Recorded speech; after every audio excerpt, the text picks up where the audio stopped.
Olá, tudo bem? Hoje o nosso entrevistado é o doutor Adilson Bispo, que é advogado também, especialista em direito previdenciário. Hoje vamos conversar sobre uma proposta que está na Assembleia de mudança da aposentadoria dos servidores estaduais. Daqui a pouco, no Conexão Municípios de hoje.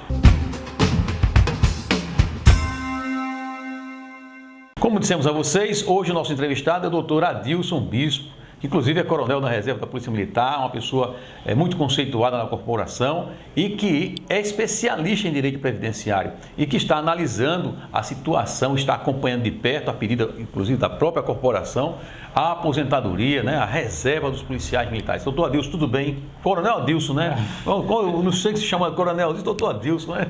Atualmente advogado, né? Mas com muita honra, servi a corporação militar alagoana por 30 anos e felizmente estamos aí na luta e agora numa outra. Mas a corporação sempre puxando pela sua competência na área do direito, né? Estamos na condição de diretor jurídico da Associação dos Oficiais e nessa condição a gente tem trabalhado e estudado muito essas questões previdenciárias, principalmente agora de uma forma mais recente, em razão de uma proposta de lei que existe, né? E ao falarmos em previdência, nós sempre fazemos uma reflexão porque, na verdade, como bem já foi colocado, nós já vivemos 30 anos como policial militar. Arriscando a vida todos os dias, que é diferente, né? É diferente. Público, né? Servidor público. E já tivemos oportunidades de vários gestores, inclusive com algumas alterações, onde essas alterações sempre chegavam, a proposta final dessas atualizações era sempre no sentido de buscar o equilíbrio, esse tal do equilíbrio. Então, nesses 30 anos, eu me recordo que, por exemplo, o nosso desconto girava em torno de 8%. De 8%, em determinado momento, passamos para 11%, com o propósito de que, com esse 11%, a Previdência Estadual teria o equilíbrio e a partir daí tudo iria caminhar de uma forma Esse 11% passou a ser quando? Faz muito tempo esse aumento da contribuição? Eu acho que nós temos aí já uns 15 anos. E a proposta era essa, equalizar o déficit. Equalizar o déficit e com detalhe, passou-se também a descontar do inativo, que até então não se descontava. Ou seja, tivemos aí... Vai para a reserva e continua sendo descontado. Do ponto de vista de fundo de financiamento, de investimento, houve aí um acréscimo de 8% para 11% de cada servidor, além do desconto do inativo. Então, é um incremento bom na receita do fundo. Era para resolver o problema do previdenciário, especificamente do servidor. E caminhar para a insolvência, né? Então, a ideia é sempre essa. Aí nós estamos agora de novo vivenciando uma proposta, uma perspectiva de mais uma vez uma tentativa de buscar esse equilíbrio. Então é interessante que sempre que se busca equilíbrio, se pensa, infelizmente, em penitenciar o aposentado e o da ativa. As discussões que nós estamos aí, não só a nível de Estado, não só a nível do Estado de Alagoas, mas a nível do Estado. Brasil, tudo e qualquer discussão. No primeiro momento, essa proposta que está na Assembleia parece que é uma cópia do que foi apresentado lá em Brasília? Na verdade é uma cópia. O que toca assim, mais diretamente ao servidor é o fato de se criar um fundo de previdência. O que é isso? Na verdade, a ideia é que a partir da implementação dessa proposta, ou seja, a partir da aprovação dessa proposta se transforma em lei, a ideia é se criar um fundo onde o servidor ele ficaria limitado a um teto, ficaria limitado ao teto, independente da sua função, ou seja, da sua vida, do seu curso, do seu período, enfim, ficaria limitado a um teto, e que a partir daí, se ele quisesse ter um complemento, caberia a ele uma previdência própria, privada, correria paralelamente um fundo, ele teria que obrigatoriamente. Mas o funcionário, o servidor concursado, quando ele entrou no serviço, isso não estava lá. Isso é retrógrado para prejudicar? Infelizmente. Ou daqui para frente só? Infelizmente, para efeitos de previdência, existe essa discussão, mas vale a lei atual, a lei do fato do fato gerador. E a nossa discussão, ela caminha especificamente para o policial militar, como eu disse, em razão das nossas constantes discussões. Para o policial militar tem um outro problema, tem um outro complicador. Porque o policial militar policial militar e bombeiro militar. Quando se fala no militar, fala nos dois, nas duas corporações. É o servidor militar. Né? Para o servidor militar, ele tem um diferencial porque ele está no rol das atividades especiais. Né? É uma atividade desgastante, ela não é especial por ser especial, porque estamos de alguma forma querendo tratá-lo de forma benéfica, diferenciada, não. É em razão da própria atividade. É uma atividade que é desgastante, tanto do ponto de vista físico, como principalmente do ponto de vista risco de vida, né? Psicológico. Né? Então, é uma atividade que o servidor, que o policial, né? Que esse pai e mãe de família, ele permanece durante os 30 anos, né? Para o masculino, 25 para o feminino, ele passa durante... Permanece essa proporção, 25, 35? O 25 tem a feminino, 25 a policial feminina e 30 ou 35? 30 o masculino. O policial militar. Então, é um período que ele passa a todo momento, Mozart, em constante atividade. O que é o constante atividade? É um profissional que, pela sua atividade, até no processo de formação, ele é levado a um entendimento, a uma postura de constante, que nós chamamos da síndrome da atividade. É aquele profissional que está obrigatoriamente sempre atento. Né? Sempre atento, até no momento de folga. No direito diz que o policial ele tem a obrigação de intervir no caso de crime, numa ocorrência de crime. O cidadão comum não, ele pode, mas não deve, mas não tem o dever. Ele pode, mas ao agente de segurança ele deve, ou seja, ele é obrigado, ele é de ofício, é da atividade. Ao ver um ato de crime tem que intervir. Então ele passa todo esse período, né, de laboral em constante atenção. Então imagine isso, 1 ano, 2 anos, 3 anos, 20 anos, isso vai se acumulando ao ponto que quando chega ao seu momento da aposentadoria, ele está realmente numa situação física, esgotamento psicológico e físico, né? Porque ele tem um serviço 24 horas, tem tudo isso aí. Que envolve escalas, por vezes escalas desgastantes, né? Escalas que em cima de momentos e períodos também que sofre todas as intempéries do tempo, que eu lembro bem que no período de formação, hoje as coisas estão bem diferentes, mas eu lembro que um dos primeiros ensinamentos que era nos passaram dizia que o militar ele é superior ao tempo, numa perspectiva de que aquele profissional ele deve aguentar tudo, chuva, vento, sol, sede, fome. Felizmente não temos esse exagero de hoje, mas o serviço em si exige. O policial, o bombeiro militar não pode escolher momento de atuação. Ele vai atuar a partir do momento... Porque ele é o socorro da sociedade, no momento de urgência e emergência. O problema existe. Então, é um profissional obrigatoriamente que deve ser tratado. Por isso, essa luta de vocês junto, né, na Assembleia Legislativa, esse projeto já está em andamento, né? E para garantir esses direitos a esses profissionais que arriscam a vida todos os dias. A ideia é manter, não incluir os policiais e bombeiros militares nessa mudança, até porque tem outro ponto chave fundamental, né? Nós temos o que nós chamamos do princípio da paridade. Nós temos obrigatoriamente uma semelhança em todos os sentidos, principalmente no que se refere às legislações, com os militares, as Forças Armadas, as Forças Federais. Então é necessário também atender... E lá, na situação que foi apresentada no Congresso, foi garantido os direitos. Tentou-se alterar esses direitos do militar e se manteve. Então é esse princípio, constitucionalmente, que deve ser preservado e mantido. Então, na verdade, são situações e são pontos chaves nessa proposta, né, que tem que ficar muito bem esclarecido para evitar futuras surpresas. Bom, a gente vai para o intervalo agora e continua conversando daqui a pouco. O doutor Adilson Bispo, né, advogado especialista em direito previdenciário. Estamos falando sobre a questão do projeto que está na Assembleia Legislativa, que propõe mudanças na aposentadoria dos servidores públicos municipais. É logo depois do intervalo.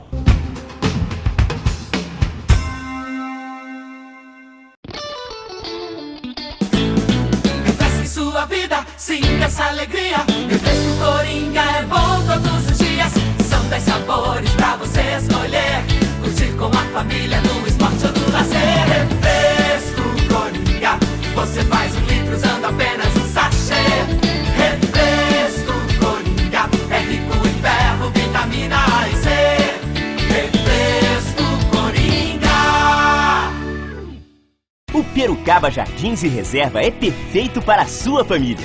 Com uma estrutura que só o primeiro bairro planejado de Alagoas pode oferecer, o grande diferencial de se viver em um lugar como esse é a qualidade de vida. Localizado na região de Arapiraca que mais se desenvolve, grandes empreendimentos como o Santa Casa de Misericórdia e o Sesmac estão confirmados em nosso bairro. Casas prontas para morar e documentação totalmente legalizada. Simule seu financiamento, faça uma visita e conheça o melhor. Plantão de vendas no local.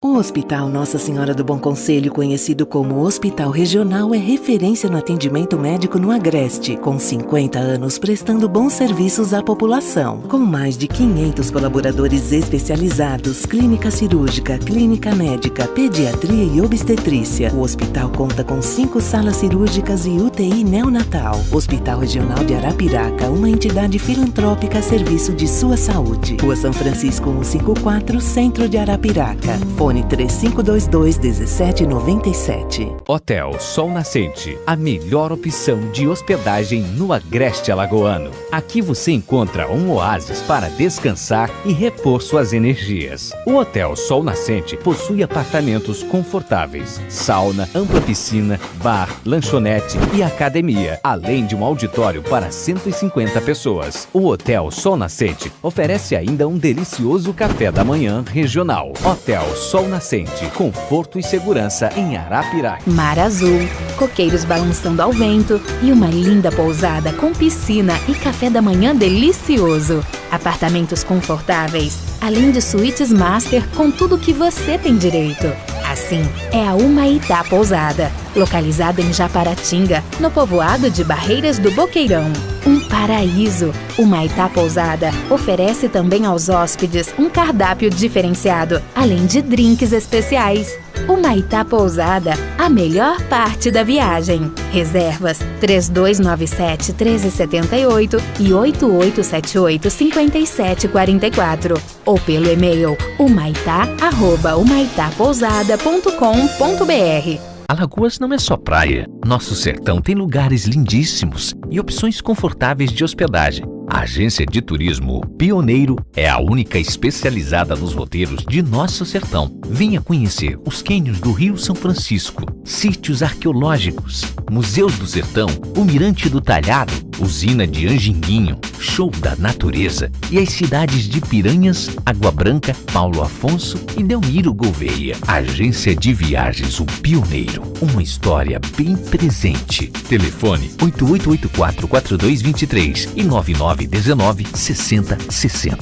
Pousada Coqueiro Verde, a extensão de sua casa em uma das praias mais lindas do Brasil, Japaratinga. Na Pousada Coqueiro Verde, os apartamentos ficam de frente para a praia, alguns com piscina de hidromassagem para você esquecer o estresse. O café da manhã traz no cardápio a regionalidade. A Pousada Coqueiro Verde fica no centro de Japaratinga, com tudo pertinho, onde você pode passear pelas praias e ruas da tranquila Japaratinga. Pousada Coqueiro Verde, a sua Praia dos Encantos. Faça já sua reserva pelo telefone 3297-1447. E-mail reservas@pousadacoqueiroverde.com. Seune, há 15 anos seu futuro começa aqui.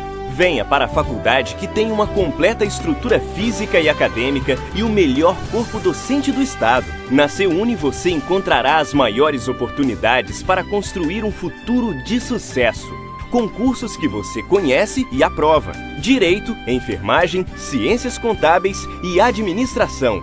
Faculdade Seune. Há 15 anos, seu futuro começa aqui.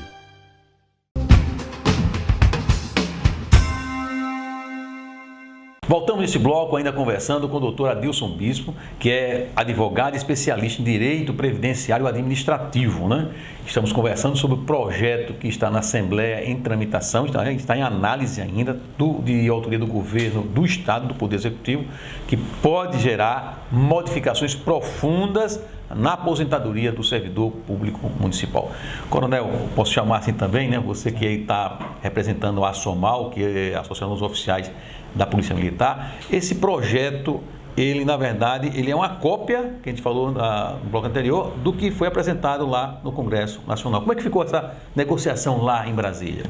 Olha, mas na verdade, a nível federal, isso já houve uma definição, mas existe vários projetos tramitando que tocam diretamente nas relações previdenciárias no que se refere aos servidores públicos estaduais, né?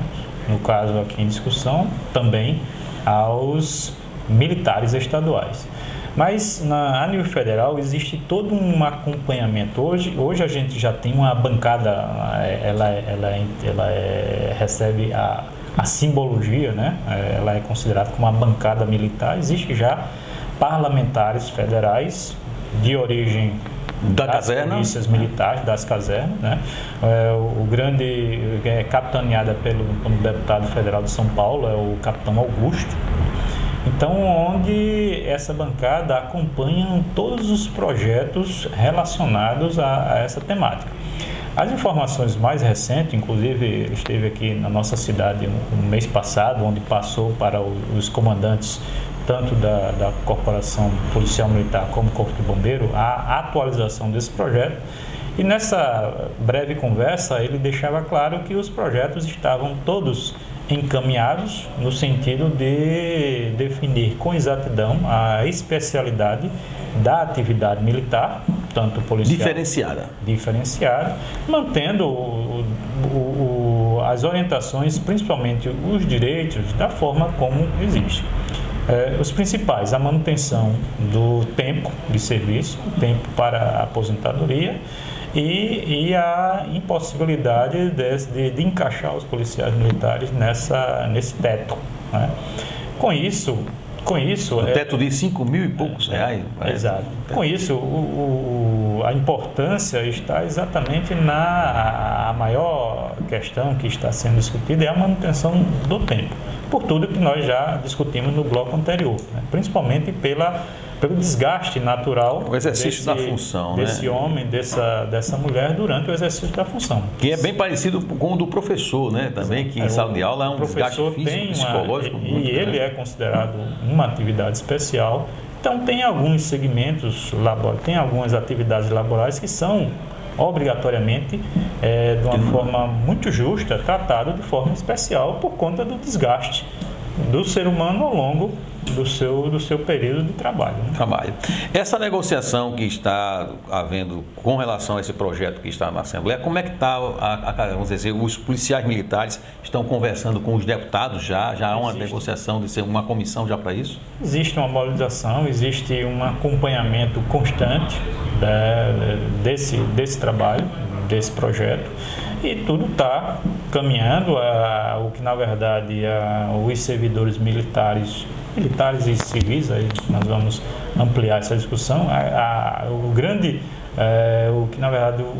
apelo dos servidores é que tudo seja devidamente discutido, amplamente debatido, né? Porque está se tratando da vida, está se tratando do futuro de cada um, está se tratando de um recurso que é mês a mês estabelecido a efeito de desconto, numa perspectiva futura de que esse valor que a gente disponibiliza agora, né, num trabalho de poupança, no sentido de que num futuro bem próximo, quando esse servidor cumprir com a sua obrigação temporal, né, no que se refere ao seu trabalho, ao seu labor, ter a possibilidade de uma aposentadoria digna, né? De uma aposentadoria comprar, porque geralmente quem se aposenta devido à idade no exercício da função mesmo do policial militar, vai com problemas de saúde, né? Hipertensão, diabetes, coisas mais que necessitam medicação, remédio, tratamento de saúde. Isso é uma coisa importante, porque nós estamos trabalhando a dignidade humana. Imagine um servidor que estabelece um nível, um padrão de vida, né, durante os seus 20, 25 ou 30 anos, e ao se aposentar ele é obrigado a cair de padrão de qualidade de vida. Se ele não quiser fazer isso, aí é que é o grande problema. Se ele não quiser fazer isso, ele é obrigado a desembolsar. Aí vem uma questão de salário, vem uma questão de discussão para se de fato o servidor hoje ganha apropriadamente a possibilidade dentro de uma margem que lhe dê essa condição de fazer uma aposentadoria, um investimento paralelo para ter. E às vezes num fundo que pode quebrar lá na frente também, que os fundos previdenciários privados, muitos aí deram um golpe aos aposentados, né? Você veja que eu tratei no bloco passado das políticas que já foram apresentadas numa perspectiva sempre de se buscar esse equilíbrio, né? E eu citei aqui 2 básicos que particularmente eu convivi, que foi o acréscimo de 8% para 11%, né, de todos os servidores, e numa possibilidade efetiva e clara e verdadeira também do desconto do aposentado, do inativo. Que é estamos até hoje. Houve um incremento, né, da receita. E a grande justificativa para essa alteração era a possibilidade do equilíbrio, que a partir dali tudo iria caminhar. Eu não queria ser, mas eu estou achando que alguém foi enganado nessa história, né? Será que foi o servidor? O fato é que o desconto existiu e existe, né, dentro desses percentuais aqui informados, e cabe exatamente esse questionamento. O que foi que houve? Onde está esse dinheiro? Qual foi o investimento que de fato foi efetivado? Aquele estudo de planejamento foi feito correto? Então, exatamente. Porque isso é matemática. No fundo é matemática. É um percentual que se calcula dentro de uma perspectiva de que investido hoje vai gerar uma possibilidade de pagamento e retorno no amanhã, no futuro. E esse recurso, na verdade, esse estudo foi feito, então não tinha solidez, ou o dinheiro foi mal empregado do fundo. O fato é que existe as contas públicas, existe toda uma estrutura de planejamento, de orçamento, tudo é muito bem delimitado, tudo é muito bem planejado. As coisas são feitas assim de uma forma muito bem, do ponto de vista matemático, muito bem casado. E para se planeja, né, se arrecada dentro do orçamento no sentido do investimento futuro. Isso é muito claro. A gestão do fundo e assim é as questões previdenciárias. A gestão do fundo é muito uma responsabilidade. Eu lhe pergunto, por exemplo, um coronel hoje, o coronel full, o coronel fechado, ele vai para a reserva com que salário, com que subsídio, com que vencimento? Olha, ele hoje, né, o maior salário da Polícia Militar está beirando os R$15.000. Agora, bruto. Final bruto. De carreira, né? Aí você coloca, nós temos os 27%, né, do imposto de renda, nós temos aí os 11% da Previdência do Estado. E vai um outro desconto aí, então... R$13.000 por aí. Acho que menos. O maior salário da polícia hoje fica em torno de 10. E com esse projeto que está aí, se for aprovado, cai para 5 mil. Cai para 5 mil. Então, o padrão é se estabelecer um padrão, né, digno, né, porque o investimento e o pagamento, a utilização do dinheiro você faz dentro do que você recebe.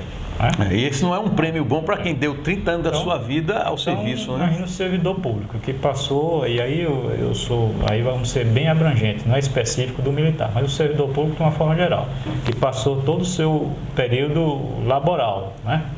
Servindo, honrando a sua atividade, acordando cedo, dando o que de melhor ele pode oferecer, que é o seu trabalho, é o seu suor. Então, imagina-se que, no mínimo, esse servidor, ao término da sua carreira, ele tem a possibilidade de continuar, pelo menos, convivendo e vivendo dentro daquele padrão mínimo de vida que ele tem. Seria, na verdade, esse é o mínimo.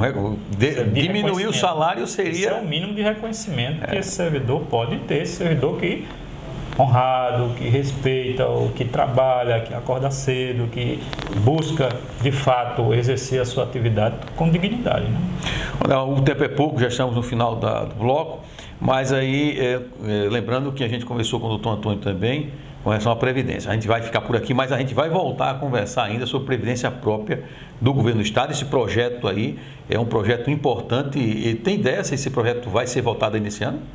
Olha, está tramitando, as associações, né, os sindicatos estão sempre atentos, acompanhando, repito, clamam para que o projeto possa sempre estar amplamente discutido, em debate. Então, eu acredito que vai tramitar aí um processo normal dentro da Assembleia. Mas esse ano ainda? Não tem previsão? Não temos como precisar. Depende da velocidade dos deputados, né? Depende da velocidade. Que não caia no ano eleitoral, que vai ficar difícil reunir os deputados da Assembleia. É um tema, repito, que ele não é polêmico pelo fato, mas pelo envolvimento, pela abrangência com que esse projeto toca, né? A quantidade de pessoas que estão envolvidas. Repito, tratar da vida desse funcionário hoje, né? Porque a gente pensa, Previdência, vamos pensar só quando chegarmos no momento. Não, a Previdência se pensa agora. Agora. A Previdência se pensa e se faz agora, para que no futuro ela possa, de alguma forma, render de fato aquilo que se planeja nesse momento. Então, essa discussão envolve toda uma categoria, servidor público, está mobilizada, militar, né? Enfim, é o servidor público, são alterações que mexem diretamente na vida desse servidor e da família. A família, principalmente. Vamos conversar em outra situação sobre as viúvas, as pensionistas, em outra oportunidade. Nós vamos ficar por aí. É um grande tema. Um grande problema. Vamos conversar. E que viúvas, eu diria que eu até brinco, essas viúvas estão órfãs. Precisa de alguma forma receberem uma atenção especial, melhor, porque ninguém está livre. Qualquer pessoa, qualquer policial militar ativa pode deixar sua viúva aí numa situação difícil. Então, vamos ficar uma atenção especial, sim. Vamos voltar no próximo entrevista, Coronel, conversando sobre também as pensionistas do governo do estado, principalmente as pensionistas dos policiais militares que estão aí na rua arriscando a vida para trazer segurança à sociedade alagoana. Voltamos na próxima semana.